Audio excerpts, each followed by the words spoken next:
Skin of the Sinless, Part 1. Posted by Sucking God's Finger.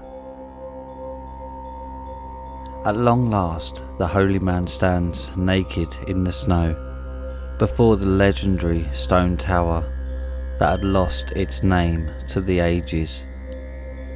A tower that is said to grant a wish for whoever reaches the top, but with none to speak of such blessings, for their feet no longer touch the soil after entering. The holy man pondered his existence before entering, as the icy winds felt like the many blades that had cut into his skin with every breeze that passed by.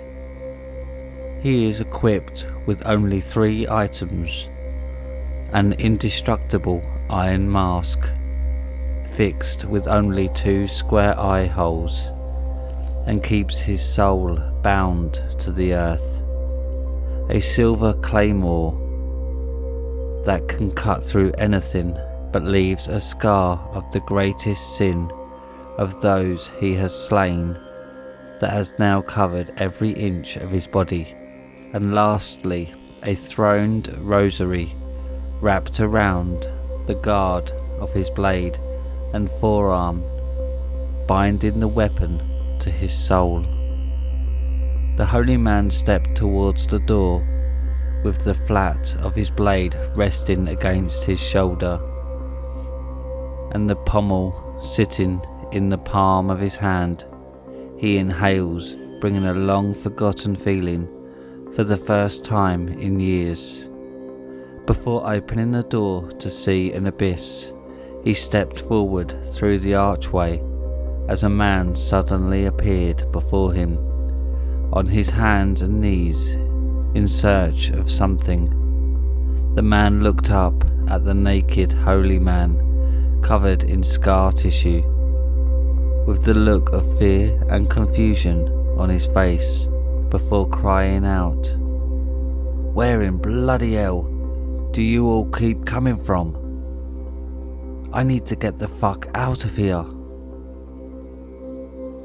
The holy man turned to point at the entrance to see no door, but a never-ending hallway, a hallway full of men and women feeling on the floors and walls as if there were a hidden doorway beyond their reach. Those unmoving were assumed dead, while others had missing limbs that never stopped bleeding. All looked starved and depraved, nothing but suffering. The holy man let his claymore fall from his shoulder onto the man in front of him and bisect him straight down the middle, before coming to rest at his side, sticking out of the floor. He turned to face the others that were suffering as they continued to claw at the walls and floor. Unfazed by what he had just done, the holy man walked into the center of them and cut them where they stood in one swing. Blood and viscera painted the walls and the floor as his blade stayed true, leaving clean cuts in the walls of the hallway. Those that should have been dead were still suffering. The assumption that their hearts and minds were what kept them bound to this world came to mind.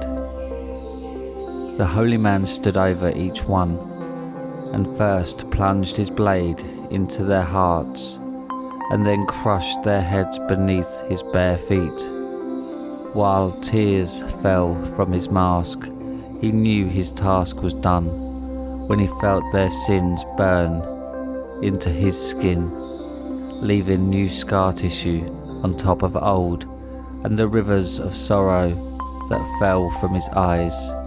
The holy man stuck his claymore into the ground and rested his head against the pommel in a silent prayer. After the prayer was finished, he used his foot to help swing the blade up and let the flat side rest on his shoulder once again, before heading forth into the labyrinth. The walls were forever changing as new torches, doors, corridors and bodies would appear. Whenever something was no longer in sight, the holy man paid no mind to this, since faith would guide him to the top. The labyrinth took him down a set of stairs and through miles of desolate hallway that shouldn't exist. The holy man turned the corner to see two men squatting over a lifeless body as one scooped handfuls of brain into his mouth. The other had his back turned to the holy man and was chewing on the intestines that were hanging out the belly of the corpse, whose heart was still pumping. The men wore human bones as protection and cloaks made from skin. The man eating the brains noticed the holy man advancing in their direction and immediately jumped to his feet, making the other turn around with intestines hanging from his mouth. The savage man standing, charged the holy man and kneed the other in the face as he excitedly stepped over the lifeless body to get to the fresh meal. The holy man grasped his claymore with both hands, spun his body around to gain momentum, and crushed the savage man's head with the flat side of his blade against the wall. The savage slumped to the ground, leaving his brain matter on the wall and his eyes hanging from their sockets. The holy man plunged his blade into the top of the savage's head and pierced through his heart, adding another scar to his body. Scurrying to his feet, the other savage of a man stepped on the still beating heart while charging the holy man. After regaining his composure, the holy man stepped forward while gripping the hilt of his claymore with both hands and let the corpse slide off the end of his blade while swinging it in an upward motion. The body was flung in the direction of the savage man, making him duck under the body and lining him up for the holy man to drive his claymore in between his eyes. The savage man's momentum brought him to a stop at the guard of the claymore as the holy man used it to bring his blade up to listen to the last beat of a skewered man's heart. Tears fell from under his iron mask as another sin appeared on his body. With a twist of his blade, the body fell from the claymore in front of the holy man and splayed open on the floor. Following faith, the holy man continued his trek through the labyrinth, covered in the blood of all those he had slain. A light at the end of a seemingly endless corridor drew in the holy man like a moth to a flame. The light always guided the way, but the children's laughter, that was usually a good omen, could be very deceitful in such a place. The holy man passed through the archway, shielding his eyes, into a chamber that didn't make sense to exist in such a place. The holy man felt grass between his toes for the first time in decades, as his eyes fell on a garden of a floral abundance He could not understand.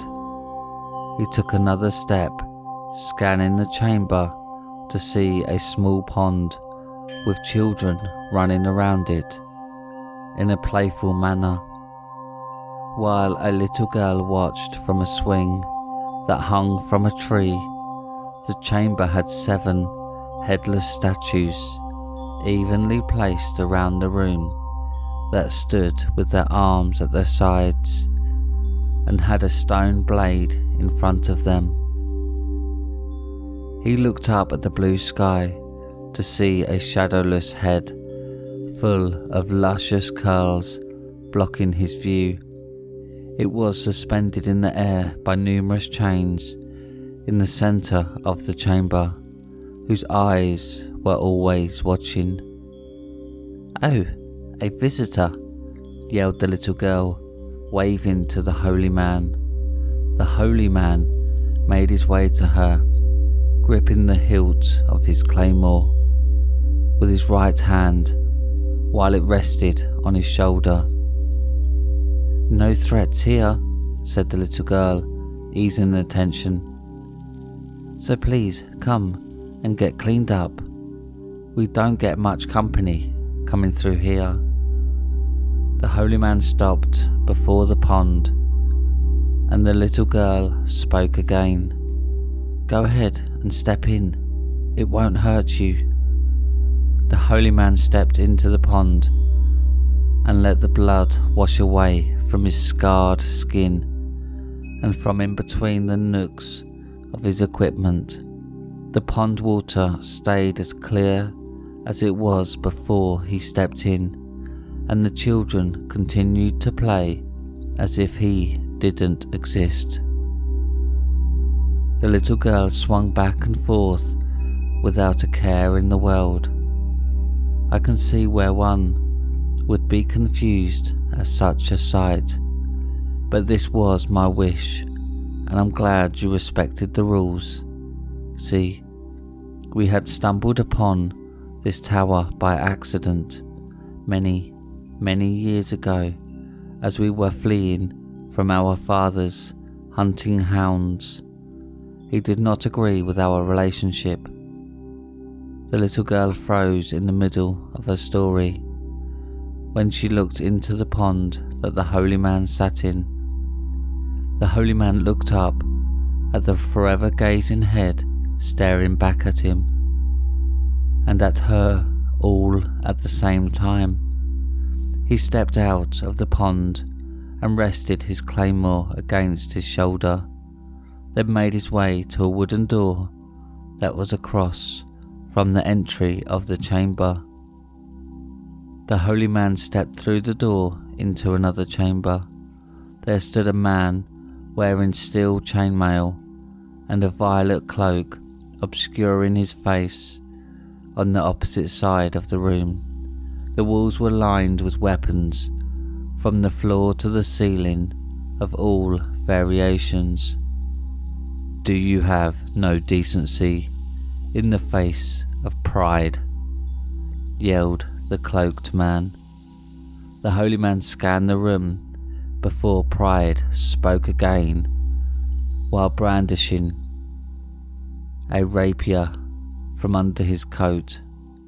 "No matter, you being here alone shows that you are a great warrior, so I will pay no mind to your attire. On guard!" In a flash, pride was in front of the holy man with the attempt of burying the rapier into his chest, but the holy man was quick with his heavy blade. The holy man gripped his claymore and used the guard of his blade to push the point of Pride's sword above his shoulder, then brought it down in front of him with all his might. Pride jumped back just in time to avoid the attack, as the holy man followed up by bashing his shoulder into the cloaked man's chest to throw him off guard. He then tightened his grip with both hands and swung his blade wide Pride ducked just in time to keep his head, but his weapon wasn't as fortunate.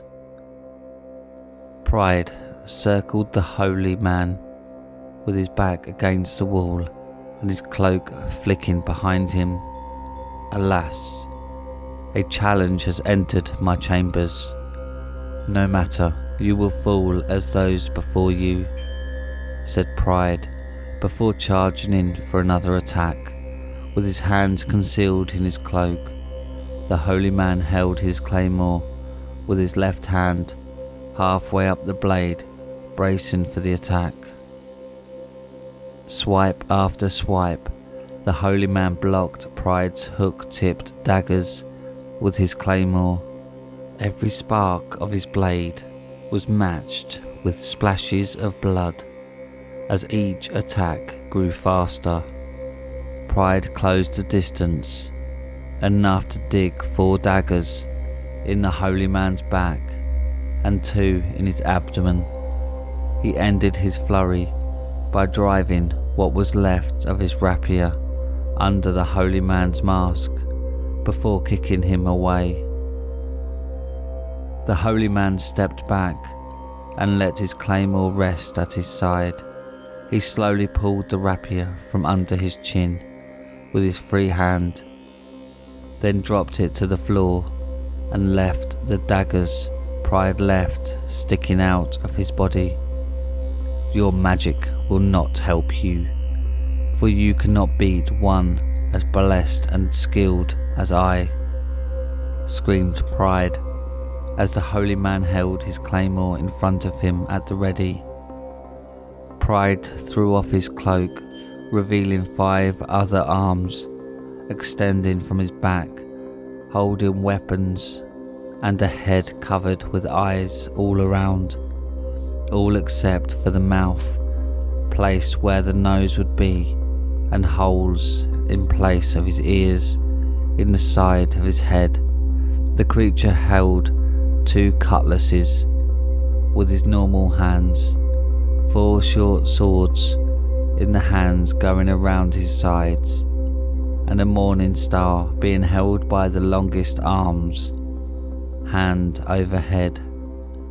The holy man charged in with his claymore overhead, making Pride cross his 6 blades to block the attack. His claymore cut through Pride's blades with ease, and Pride moved out of the way of a fatal blow, not quick enough to save 2 of his right arms extending from his back. Pride drove what remained of the short swords in his left hands into the holy man's right shoulder and in between his ribs.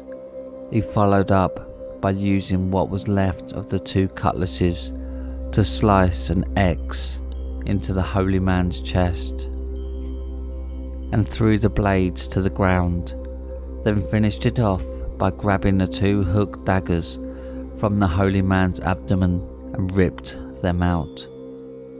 The holy man grabbed hold of Pride's right wrist before he could get away and snapped it with ease, making Pride grimace. The extra arm overhead knocked the holy man off his feet when the morning star made contact with his head.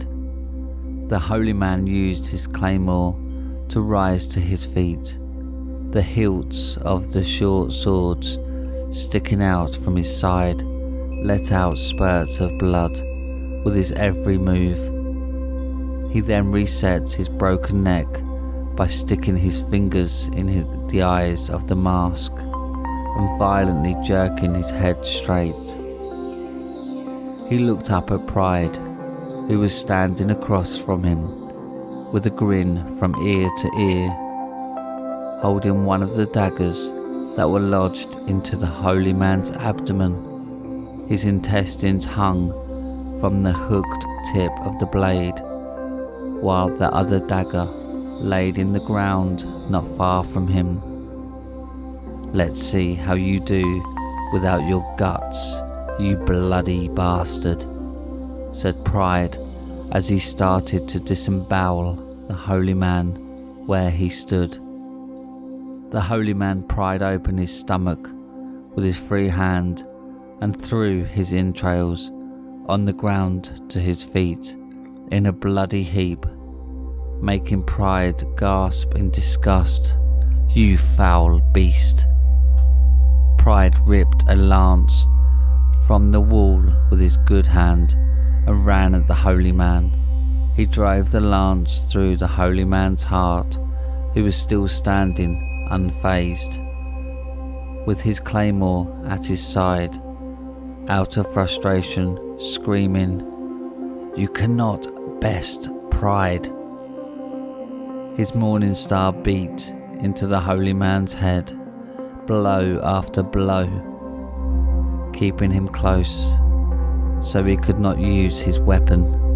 The holy man pulled Pride closer by the collar of his chainmail and bashed his iron mask into Pride's face again and again.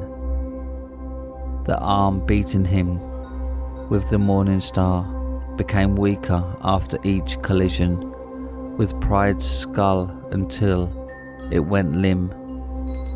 The holy man dropped Pride's disorientated body to the ground, leaving a mess of his mouth and the majority of the eyes in the front hanging from their sockets.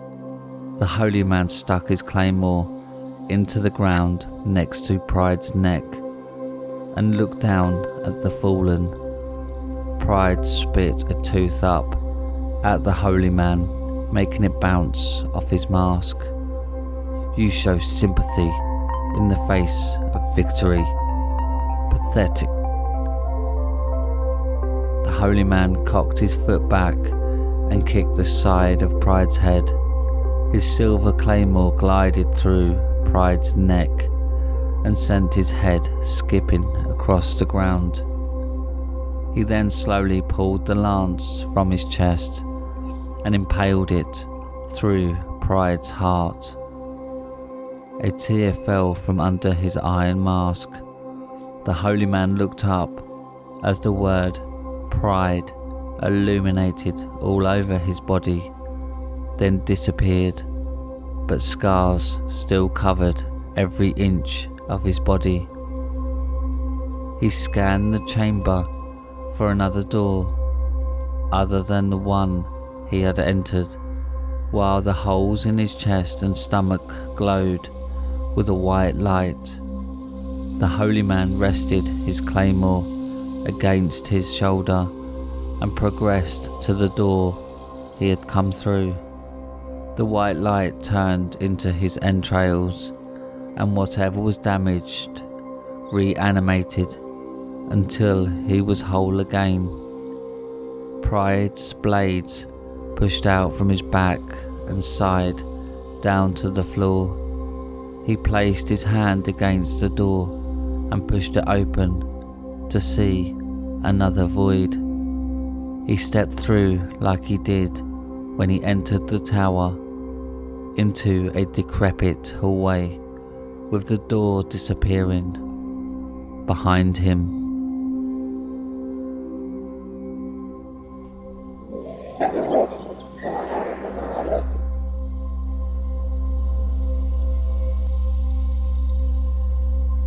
And that's it for tonight, my little hellhounds.